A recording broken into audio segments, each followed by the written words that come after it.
ஆண்டவர் அவருடைய பிள்ளைகளை கர்த்தர் எப்படி நடத்துவார் அப்படின்னா தனிமையாய் நடத்துவார். நீங்க எப்படி நிக்கணும் அப்படின்னா தனிமையில நீங்க நின்னு பழகணும்.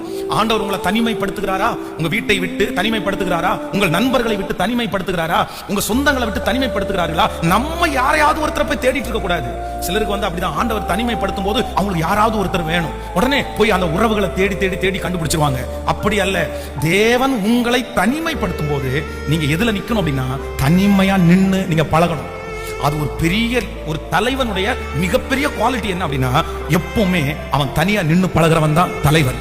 அவங்க தான் நீங்க முடிவு வரைக்கும் தலைவனாகவே இருக்க முடியும்.